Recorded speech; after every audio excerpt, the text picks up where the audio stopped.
Programang ito ay rated SPG. Striktong patnubay at gabay ng magulang ang kailangan. Maaaring may masiselang tema, lengguwahe, karahasan, sexual, horror o droga na hindi angkop sa mga bata.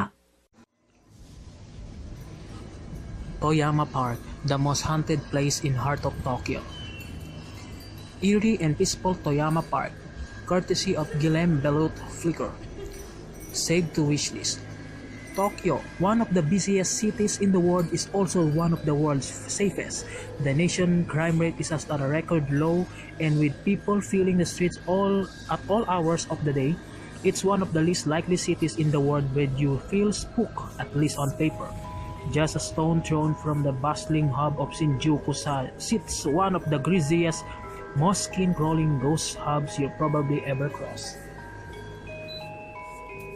Positioned just a 20-minute walk from Shinjuku Station, Toyama Park has two faces. By day, you can easily stroll by the happy family-populated park without even giving a second glance, but at night it's a whole different story.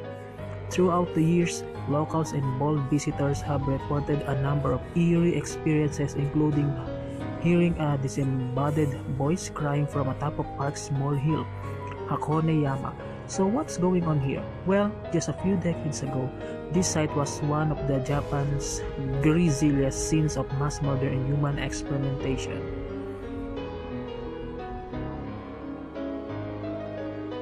History. The park's history begins during the tail end of World War II. During that time, this area was home to a number of medical facilities. Rumor has it, some of these facilities were not just built to assist the wounded. One of the facilities in this area is alleged to have been the dumping ground of the infamous Imperial Army Unit 731, a number that still sends a chill down the spine of those familiar with its bloody history. Located in Harbin, China, Unit 731 was originally designed to be biological and chemical weapons development site. Its kitchen was where recipes for anthrax and bubonic plague were kept and experimented with. At the time, these experiments were tried and tested on mainly Chinese prisoners of war, many of whose mutilated, crumbling bones are being unearthed from the ground to this day. However, it's said that some of the 731's other victims were also Russian, European, and Mongolian.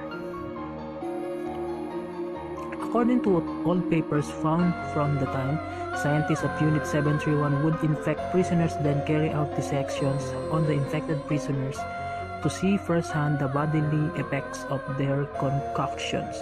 It was also reported that many victims had organs removed and limbs amputated without anesthesia.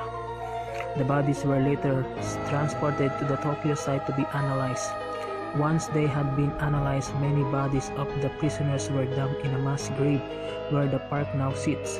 It's said the actions conducted at this site were so horrific, they reviled the experimental work of the Nazis. In his book on the matter titled The Devil's Gluttony, Japanese novelist Seiichi Morimura stated that the act of Unit 731 are the equivalent to Auschwitz. What's been seen here? Even today, there's still a level of secrecy around what exactly happened in this area during the World War II. Most of those involved in the crimes or those that witnessed them have remained tightly lipped. However, in 2006, at the age of 88, a nurse by the name of Toyo Ishii came forward to shed a little light on the site's history. While working as a nurse in the area, she assisted in the burial of some of the bodies from the experiments.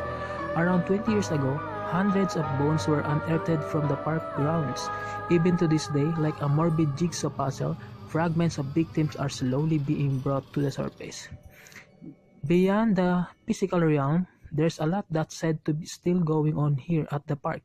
This activity has attracted ghost hunting tourists, specifically to Toyama Park's eastern hill, which is said to be home to the disembodied sobbing man.